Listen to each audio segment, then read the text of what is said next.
The bitter wind whipped through the streets of downtown Chicago, carrying snowflakes that danced and swirled in the early morning light. Jasmine pulled her coat tighter around herself, her breath forming little clouds in the freezing air. She was running late for school again. Her mom had always told her that junior year would be tough, but between advanced classes and her role as school newspaper editor, mornings had become a race against time. As she hurried past the old brick buildings, their windows still dark in the winter dawn, her mind wandered to the history test waiting for her in first period. She hadn't studied as much as she wanted to. Last night's newspaper deadline had kept her up way too late. The sound of her boots crunching against the fresh snow matched the rhythm of her racing thoughts. But then something made her stop dead in her tracks. There, huddled in the doorway of what used to be Joe's coffee shop, was an elderly woman. She wore nothing but a thin jacket and what looked like a summer dress, completely inappropriate for Chicago's harsh winter. Her silver hair peeked out from under a worn baseball cap, and her hands, red from the cold, clutched a small cardboard sign that read, "Please help. God bless." Jasmine felt her heart squeeze in her chest. The woman was shivering so badly that her teeth were chattering, a sound that cut through the morning silence like tiny breaking icicles. What struck Jasmine most weren't the woman's tattered clothes or her weathered face, but her eyes. They were a pale blue, like a summer sky, and despite her situation, they held a spark of something. Dignity, maybe? Or determination. The school bus would be at her stop in less than 5 minutes. If she missed it, she'd be late for her test, and Mrs. Chen had a strict no-makeup policy for missed exams. But something about this woman made time seem to stand still. Without thinking twice, Jasmine reached up and unwrapped the beautiful handmade scarf from around her neck. The scarf was special. Her grandmother had spent months knitting it for her birthday, choosing the softest yarn in shades of purple and blue that matched Jasmine's favorite colors. Every stitch held love and memories, just like the Sunday afternoons they'd spent together, her grandmother teaching her to knit while sharing stories about the civil rights movement.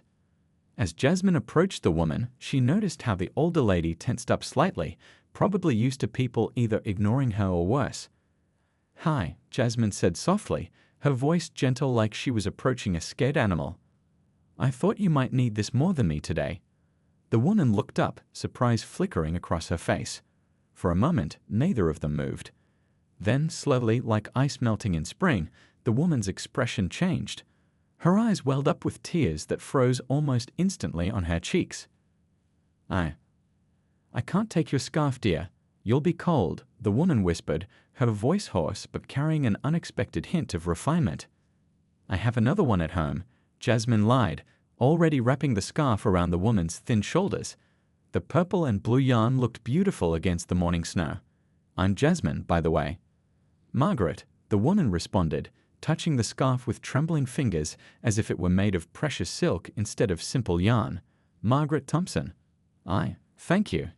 In the distance, Jasmine heard the rumble of her approaching bus. She was definitely going to be late now, but somehow that didn't seem to matter anymore. There was something about Margaret, something in the way she held herself, in the way she spoke, that told Jasmine this wasn't a simple story of homelessness. There were layers here, mysteries waiting to be uncovered. "Would you like some coffee? To warm up?" Jasmine asked, gesturing toward the Starbucks across the street. "I have time." Another lie, she didn't have time at all, but some things were more important than history tests. Margaret hesitated, clutching the scarf tighter around her neck. Then slowly she nodded. What Jasmine didn't know in that moment was that this simple act of kindness, a scarf given freely on a cold winter morning, would unravel a story bigger than anything she could have imagined. A story that would change not just their lives, but their entire city. But for now, it was just two people walking through the snow to get coffee, while the morning sun painted the city in shades of gold, and Jasmine's grandmother's scarf provided warmth against the bitter Chicago wind. The Starbucks was warm and inviting, smelling of freshly ground coffee beans and cinnamon. Jasmine noticed how Margaret hesitated at the door, her shoulders hunching slightly as if trying to make herself invisible. A few early morning customers glanced their way, but Jasmine stood tall beside her new companion, her presence making it clear that Margaret belonged there just as much as anyone else. "What would you like?" Jasmine asked, pulling out the money she'd saved for her lunch. They make really good hot chocolate here too, if you're not a coffee person. Margaret's hands were still shaking, but now it seemed more from emotion than cold. Just a simple coffee would be wonderful. But please, you don't have to. I want to, Jasmine said firmly, in the same tone she used when convincing her little brother to finish his homework. She ordered 2 large coffees and, after a moment's thought, added a warm breakfast sandwich for Margaret. They found a quiet corner table near the window, where the morning sun streamed in, creating a peaceful bubble away from the rush of commuters getting their coffee to go. Margaret held her coffee cup with both hands, letting the warmth seep into her fingers. The scarf, Jasmine's grandmother's scarf, looked almost magical in the sunlight, its purple and blue threads catching the light. "You remind me of my daughter," Margaret said suddenly, her voice soft but clearer now that they were inside. She had that same kindness in her eyes. She paused, looking down at her coffee. "I haven't seen her in 3 years." Jasmine felt her heart skip a beat. She wanted to ask what happened, but something told her to wait, to let Margaret share her story at her own pace. Instead, she said, "The scarf looks really pretty on you." "My grandma chose those colors because she said they remind her of sunset over Lake Michigan." A small smile touched Margaret's lips. "Your grandmother has good taste. I used to love watching the sunset from Navy Pier." She took a small bite of the sandwich, chewing carefully as if savoring every morsel. "I used to take my notebook there, you know. It was the perfect place to write." "You're a writer." Jasmine leaned forward, interested. She couldn't help but notice how Margaret used proper grammar even in casual conversation, how she held herself with a certain poise despite her circumstances. Margaret's eyes took on a distant look. "I was a journalist. For 27 years, I wrote for the biggest newspapers in the city. Won awards for my investigative pieces." She laughed softly, but there was no humor in it. "Life can change so fast, dear. One day you're on top of the world, the next." She trailed off, her hand unconsciously touching the scarf, as if drawing strength from it. Outside, the morning crowd hurried past the window, wrapped up in their own lives, their own stories. Jasmine thought about how many people had walked past Margaret, never knowing who she really was, never taking the time to see beyond the surface. "What kind of stories did you write?" Jasmine asked, unable to contain her curiosity. As editor of her school newspaper, she'd always dreamed of being a real journalist someday. Something flickered in Margaret's eyes, a spark of her old self, perhaps. The kind of stories that needed to be told. About people who needed help, about companies that weren't playing by the rules. She lowered her voice slightly. "Sometimes, when you dig deep enough, you find things that powerful people want to keep buried." A shiver ran down Jasmine's spine, and it had nothing to do with the cold outside. She realized that Margaret wasn't just telling her story, she was testing the waters, trying to decide if she could trust this young girl who had given her a scarf and bought her coffee. The morning sun had climbed higher now, and Jasmine's phone showed 3 missed calls from her mom. She was definitely in trouble for missing school, but somehow that seemed less important than the moment unfolding before her. "I'd love to hear more about your stories," Jasmine said carefully. Maybe I could come back tomorrow? Bring you another coffee." Margaret's hands tightened around her cup. For a long moment she said nothing, and Jasmine worried she pushed too far. Then, very quietly, "I'd like that, dear. I'd like that very much." As they stood to leave, Margaret adjusted the scarf one more time. "Thank you, Jasmine, not just for this," she touched the soft yarn, "but for seeing me, really seeing me." Walking home that afternoon, Jasmine couldn't shake the feeling that this was more than just a chance encounter. She'd given away her favorite scarf and missed an important test, but she'd found something much more valuable, a story waiting to be told, and a person who needed someone to listen. The next few days passed in a blur of coffee meetings and shared conversations. Jasmine had explained everything to her mom, who, after initial worry, understood why her daughter couldn't just walk away. Each morning, Jasmine would bring 2 cups of coffee and sit with Margaret in the quiet corner of Starbucks, listening to stories that seemed almost impossible to believe. "I was investigating a company called Global Health Solutions," Margaret said one morning, her voice barely above a whisper. She wore Jasmine's grandmother's scarf like armor, drawing strength from its warmth. They were supposed to be producing affordable medicine for people who couldn't pay for expensive treatments. Jasmine sipped her hot chocolate, noticing how Margaret's hands trembled slightly as she spoke, not from the cold this time, from memory. At first, everything looked perfect on paper. Their reports showed amazing results, helping thousands of people. Margaret's eyes took on that faraway look Jasmine had come to recognize. But then I started noticing little things that didn't add up. Missing shipments, numbers that didn't match, people who got sicker instead of better. Outside, the winter sun played hide and seek with the clouds, casting shifting shadows across their table.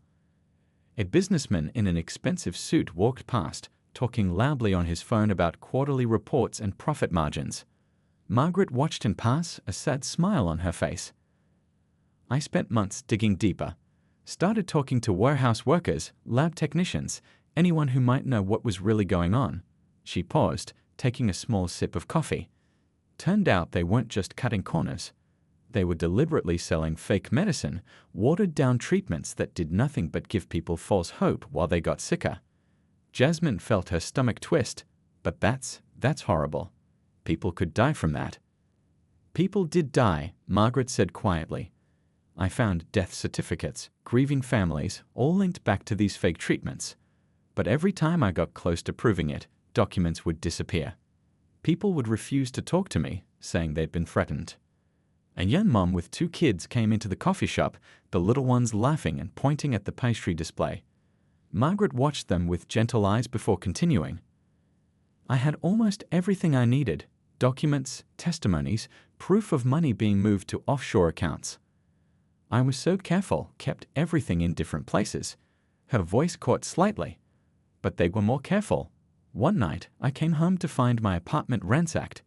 Everything was gone: my laptop, my files, my backup drives.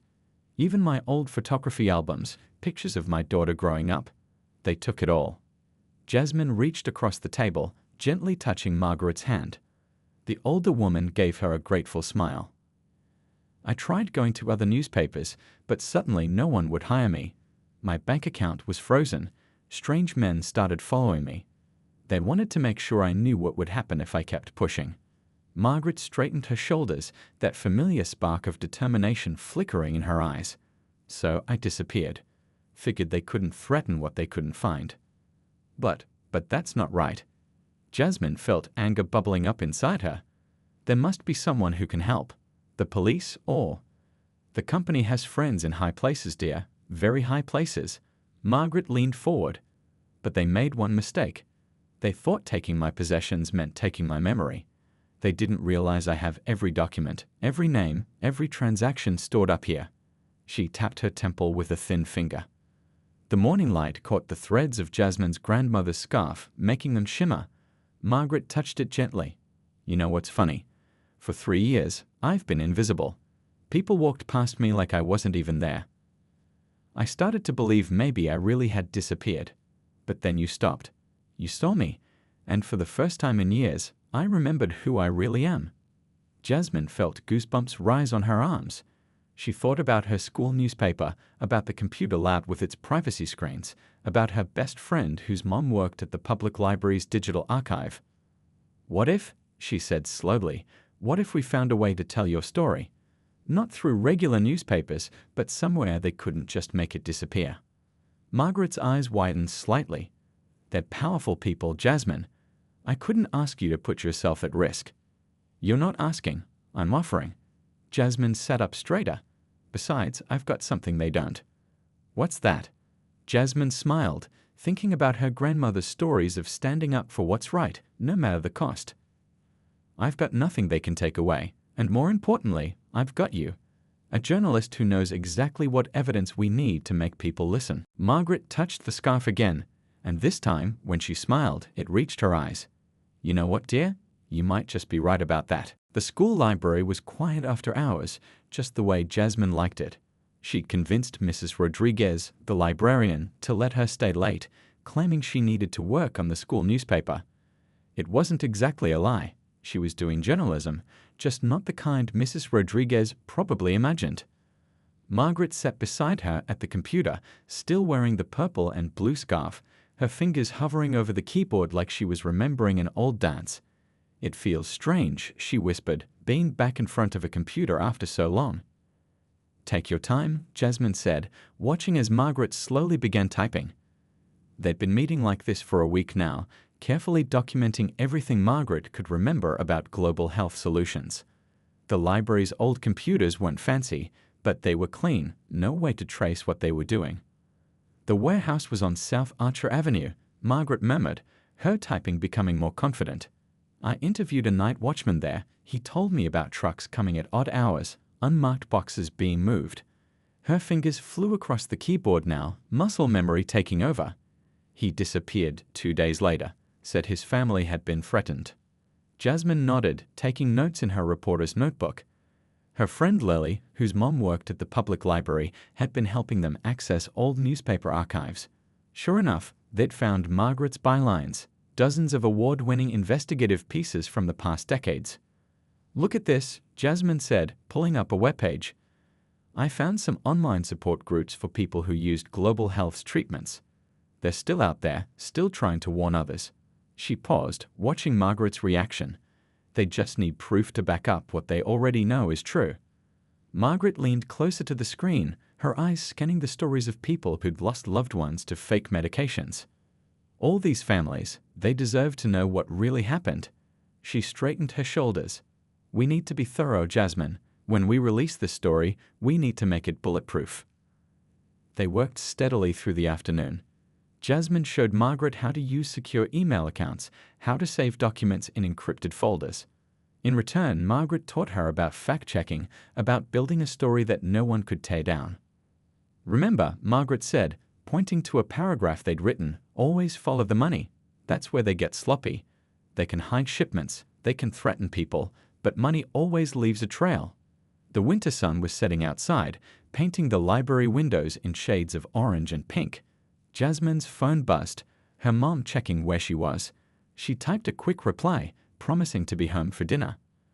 Your mother must be worried about you spending so much time with a homeless woman, Margaret said quietly, her hands folded in her lap. Jasmine looked up from her phone. Actually, she wants you to come to dinner this Sunday. She smiled at Margaret's surprised expression. Mom says anyone who's teaching her daughter real journalism is family.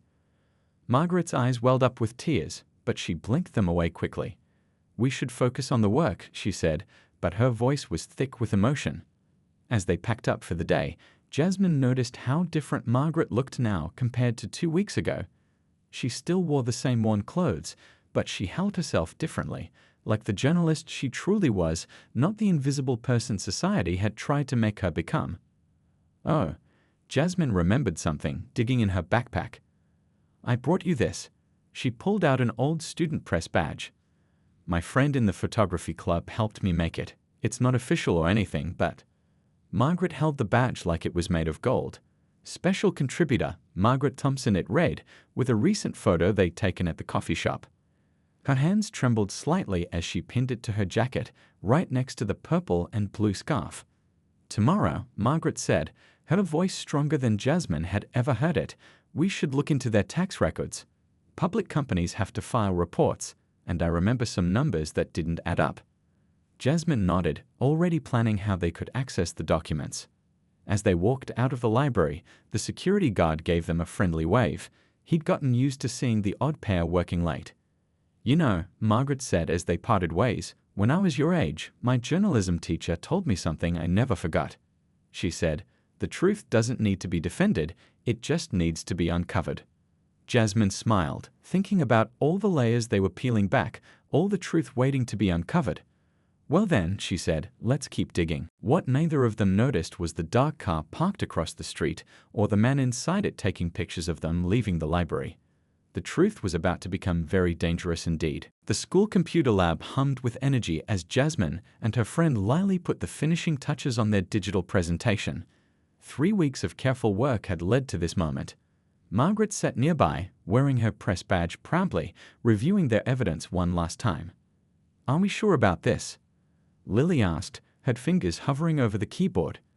As the school's best computer programmer, she'd helped them create a website that couldn't be easily traced or taken down. Once we hit publish, there's no going back. Jasmine looked at Margaret, who nodded firmly. We're sure, Jasmine said. People need to know the truth about global health solutions. They'd organized everything perfectly. Margaret's memories had been matched with public records, tax documents, and testimonies from their online support group. Each piece of evidence was backed up on multiple secure servers, something Lily had insisted on after hearing about Margaret's stolen files. "Remember," Margaret said, touching the purple and blue scarf that had become her trademark, "we release everything at exactly 3 p.m. Every social media platform, every contact we've made. They can't stop it if it's everywhere at once." Jasmine checked her phone. They had 30 minutes left. She thought about everything that had brought them here. A simple act of kindness on a cold morning, a story that refused to stay buried, and a friendship that had changed both their lives. "I've got another message from that reporter at the city newspaper," Lily said, checking their secure email. "She wants to know if we have proof about the offshore accounts." "Send her the documents from folder 3, Margaret instructed. "The bank transfer records. Those are the smoking gun. They show exactly how they moved money from selling fake medicine into private accounts." The door opened, making them all jump. But it was just Mr. Chen, Jasmine's chemistry teacher. He'd been helping them verify the chemical analysis reports they'd found, proving that Global Health's miracle cure was nothing but colored water. "Everything okay in here?" he asked, his kind eyes taking in their nervous energy. "Yes, sir," Jasmine replied. "Just working on a special project." He smiled knowingly. "Well, keep up the good work. Sometimes the most important lessons happen outside the classroom." He left, closing the door quietly behind him. 20 minutes now. Jasmine's hands were shaking slightly as she double-checked their main article. They'd written it together, combining Margaret's journalistic experience with Jasmine's fresh perspective. It told the whole story, not just about the fake medicine, but about how far powerful people would go to silence the truth. "Look at this," Lily said suddenly, pointing to her screen. "Our support group post is already getting attention. People are sharing their stories, getting ready to speak up." Margaret leaned forward, her eyes bright with unshed tears. All those families, they've been waiting so long for someone to listen. 10 minutes. They could hear the normal sounds of school life outside. Students laughing, lockers slamming, life going on as usual. Soon, everything would change. "Wait," Jasmine said suddenly. "There's one more thing we need to add." She pulled up the article's introduction and began typing. This story began with a scarf. A simple gift given freely on a cold morning. But sometimes the smallest acts of kindness can uncover the biggest truths. 5 minutes. They gathered around Lily's computer, where she had set up the automatic publishing system. Every proof, every document, every piece of evidence would go live simultaneously across 20 different platforms. "Aren't you scared?" Jasmine asked Margaret quietly. The older woman straightened her press badge. "Not anymore. They tried to make me disappear, but they forgot something important." "What's that?" "They forgot that the truth is like a seed. You can bury it, but if someone cares enough to water it..." She touched the scarf again, smiling at Jasmine. "It grows into something unstoppable." 1 minute. Their phones were already buzzing with messages from their network of supporters, other journalists, advocacy groups, and families affected by global health, all ready to share the story. 30 seconds, Lily announced. Jasmine took Margaret's hand. Together, they watched the countdown. 10 seconds. 9. 8. Margaret squeezed Jasmine's hand. "Thank you," she whispered, "for seeing me." 3, 2, 1. "Now," Jasmine said. Lily pressed enter, and the truth they'd worked so hard to uncover spread across the internet like wildfire. Within minutes, their phones exploded with notifications. #GlobalHealthTruth was trending. News organizations were picking up the story. The world was finally listening. As their evidence spread across the globe, Jasmine looked at Margaret, no longer a homeless woman in a doorway, but a journalist who had sacrificed everything for the truth. She was crying, but they were tears of joy and relief. "We did it," Jasmine whispered. And they had. But none of them knew that this was just the beginning of an even bigger storm, one that would test their courage, their friendship, and their belief in the power of truth to change the world. The days following their big reveal felt like riding a hurricane. Jasmine's phone wouldn't stop buzzing with notifications, and every news channel seemed to be talking about the Global Health Solutions scandal. But with all that attention came new challenges they hadn't expected. "Don't read the comments," Lily warned, sitting with Jasmine in the school cafeteria. But it was hard not to. For every supportive message, there were others calling them liars, troublemakers, or worse. Some people said a teenager had no business getting involved in such serious matters. "They're trying to discredit us," Margaret explained during their morning coffee meeting. She was still wearing the purple and blue scarf, but now she sat straighter, spoke louder. "It's what they always do first, attack the messenger instead of addressing the message." The company's lawyers had already released statements calling their evidence fabricated and threatening legal action. But Margaret just smiled when she heard that. "Let them try," she said. "Every lawsuit means more people will see the evidence. They're just making our story bigger." At school, things had changed too. Some kids whispered when Jasmine walked by, and a few parents had complained to the principal about her disruptive activities. But others started coming forward with their own stories. "My aunt used their medicine," one girl told Jasmine quietly during lunch. "She got really sick. Thank you for telling the truth." The real surprise came from unexpected allies. Other journalists who tried to investigate global health over the years started reaching out. They shared more evidence, more stories, more proof that everything Margaret had remembered was true. One evening, as Jasmine walked home from the library, she noticed a black car following slowly behind her. Her heart raced as she remembered Margaret's warnings about being followed. But before fear could take hold, Mr. Chen's car pulled up beside her. "Need a ride home?" her chemistry teacher asked, glancing meaningfully at the black car in his rearview mirror. "Your mom called the school. She was worried about you walking alone these days." That night, Jasmine's parents sat her down for a serious talk. "We're proud of you," her dad said, "but we're also scared. These are powerful people you're dealing with." "I know," Jasmine replied, thinking of Margaret who'd lost everything for trying to tell this story. But sometimes being scared isn't a good enough reason to stop doing what's right. Her mom reached out and squeezed her hand. "Then we'll be scared together, and we'll protect each other." The next morning brought news that made their hearts soar. 3 former global health employees had come forward, confirming everything in their report.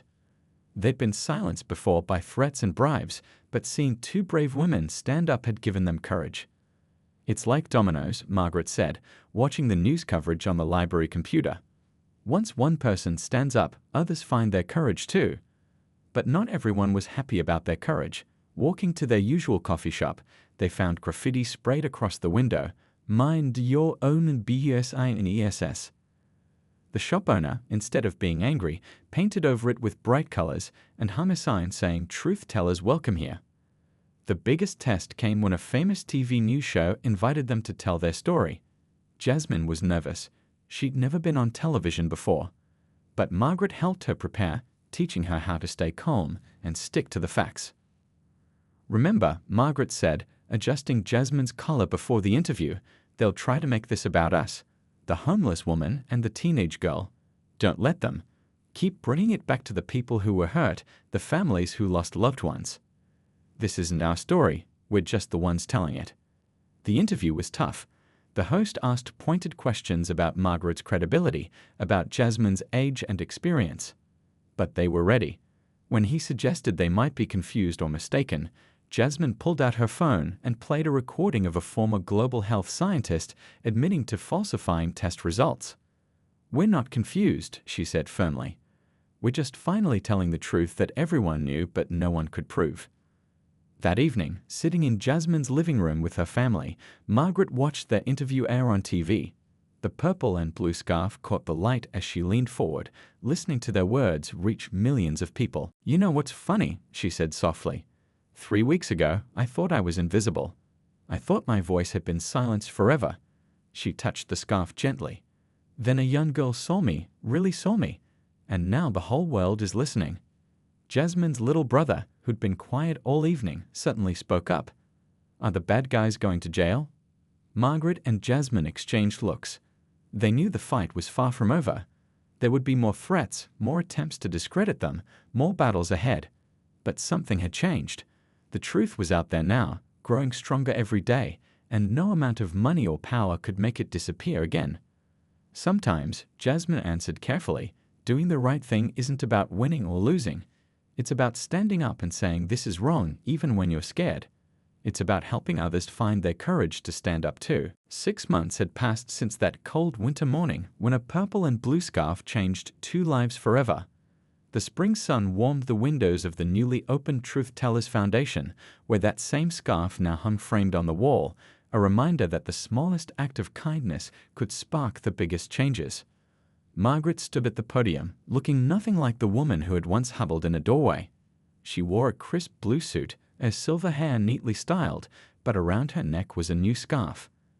Another gift from Jasmine's grandmother, who had knitted it especially for this day. When I lost everything, Margaret began, addressing the crowd gathered for the foundation's opening. I thought the truth had lost too. But sometimes the truth just needs a fresh pair of eyes, a brave heart, and a warm scarf to help it find its way back into the light. The audience chuckled, but their eyes were serious. Many of them were families who had lost loved ones to global health's fake medicines. Others were journalists who had helped spread their story. In the front row sat Jasmine with her family, beaming with pride. The past 6 months had been a whirlwind. After their TV interview went viral, more whistleblowers had come forward. The evidence became too overwhelming to ignore. Federal investigators had raided global health's offices, uncovering even more proof of their crimes. The settlement money could have bought me a mansion, Margaret continued, but that's not what this story was ever about. She gestured around the Foundation's office space. This place will be a home for truth tellers, a place where journalists can work without fear, where whistleblowers can find protection, and where people fighting for justice can find support. The Foundation had already hired 3 investigative reporters and was working with law firms willing to protect whistleblowers pro bono. One corner of the office was dedicated to helping homeless people reconnect with their families and rebuild their lives. After the ceremony, Jasmine found Margaret in her new office, looking at the framed scarf. "You know," Margaret said softly, "when you gave me this, I thought you were just being kind. I never imagined it would lead to all this." "Neither did I," Jasmine admitted, setting down her backpack. Inside was her acceptance letter to Columbia University's journalism program, a full scholarship awarded for her role in breaking the global health story. "Have you told your parents yet?" Margaret asked, knowing how excited Jasmine was about college. "Tonight at dinner. You're coming, right? Mom's making your favorite lasagna." Margaret smiled, touching the new scarf around her neck. "Wouldn't miss it. Your family has become my family too." They looked out the office window together.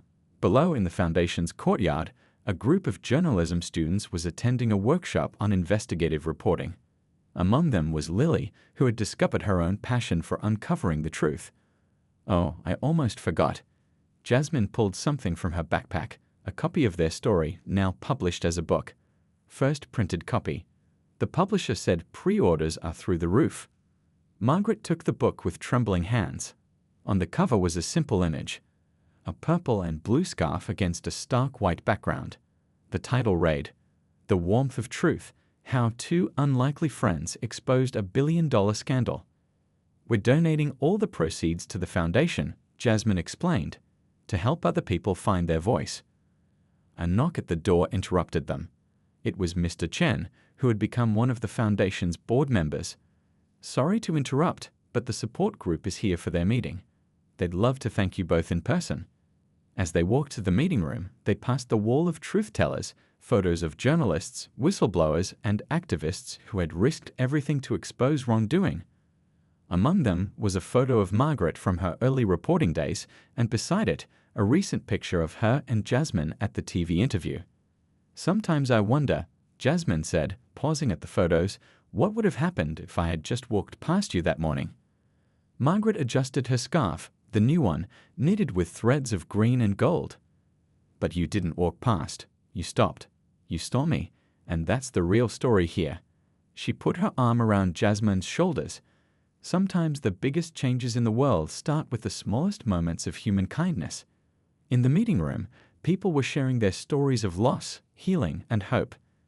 Outside, the spring sun painted the city in warm colors, and somewhere in the distance, another truth was waiting to be told. "Ready?" Margaret asked, reaching for the door. Jasmine smiled, thinking of that cold winter morning that felt like a lifetime ago. Ready, she replied. Together, they stepped forward to listen to more stories, to help more voices be heard, to keep proving that when someone stops to help a stranger, they might just change the world. And on the wall behind them, in its simple frame, the purple and blue scarf caught the sunlight, a reminder that sometimes the warmest truth starts with a simple act of kindness.